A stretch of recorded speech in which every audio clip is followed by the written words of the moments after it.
আপনারা দেখছেন 99 নিউজ বাংলা। বদলাবো আমরা। বিগত বছরগুলির মতো এবছরও ২৬শে নভেম্বর দিনটি সারা দেশে মর্যাদার সাথে উদযাপিত হলো। এবছর ভারতীয় সংবিধানের ৭৫তম বর্ষ, স্বাভাবিকভাবেই তাই এই দিনটিকে বিশেষ গুরুত্ব দেওয়া হয়েছে। দেশের বিভিন্ন জায়গার সঙ্গে সঙ্গে দুর্গাপুরের সিটি সেন্টার আদালত ভবনের কাছে সম্প্রীতি সৌধে দেশনায়কের প্রতি শ্রদ্ধা নিবেদন করে সংবিধান দিবস উদযাপন করেন দুর্গাপুরের কংগ্রেস কর্মী সমর্থকরা এবং আইনজীবীরা। Having solemnly resolved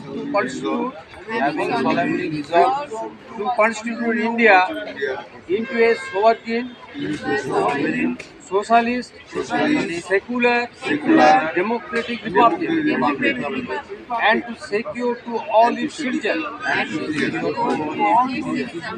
justice, social, economic and political, liberty of thought, expression,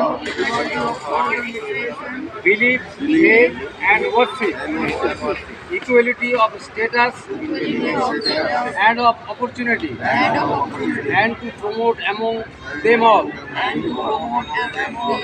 উপস্থিত ছিলেন পশ্চিম বর্ধমান জেলা কংগ্রেসের প্রাক্তন সভাপতি ও প্রদেশ কংগ্রেস কমিটির সদস্য তরুণ রায়। এছাড়াও ছিলেন জেলা আইএনটিইউসির সভাপতি সুভাষ সাহা, কংগ্রেস আইনজীবী সেলের সভাপতি শিবপ্রসাদ পতি এবং কংগ্রেসের যুব ও মহিলা শাখার সদস্যরা।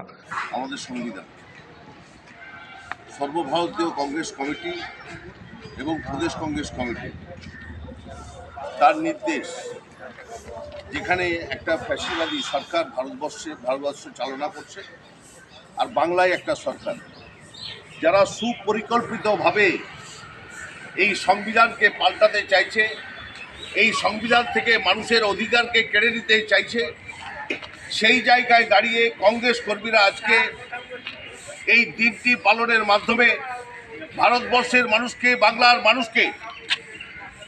মানুষকে জানান দিতে চাইছে সজাগ হন।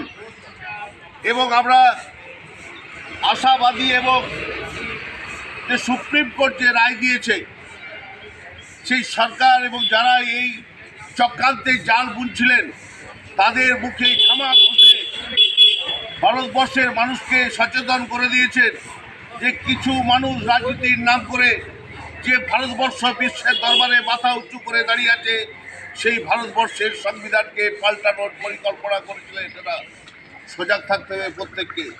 জাতীয় কংগ্রেস আজকে তৈরি, একমাত্র এই সংবিধান একমাত্র জাতীয় কংগ্রেসের হাতেই নিরাপদ, না হলে কিন্তু আগামী দিনে ভারতবর্ষকে কোন দিকে নিয়ে যেতে চাইছে এরা সন্দিহান আমরা।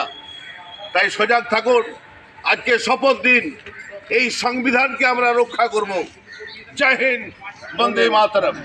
পাশাপাশি দুর্গাপুর ইস্পাতনগরীতে সংবিধানের প্রতিষ্ঠাতা ভীমরাও রামজি আম্বেদকরের মূর্তিতে মাল্যদান। প্রতি বছরই দেশের প্রতিটি প্রান্তের মতোই দুর্গাপুর ইস্পাতনগরীতেও সংবিধান পাঠ করে সংবিধান দিবস পালন করেন ইস্পাতনগরীর SC/ST এমপ্লয়িজ ওয়েলফেয়ার অ্যাসোসিয়েশন।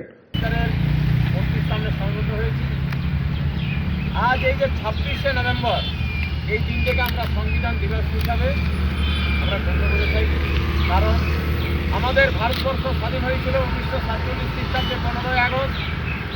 কিন্তু ভারতবর্ষ চালানোর জন্যে হিন্দু, বৌদ্ধ, খ্রিস্টান, জৈন, মুসলিম সমস্ত সম্প্রদায়ের মানুষ আমরা একসাথে থাকি।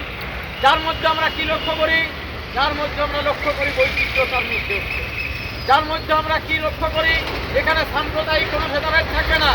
দুর্গাপুর থেকে সনাতন গড়াই রিপোর্ট, 99 নিউজ বাংলা।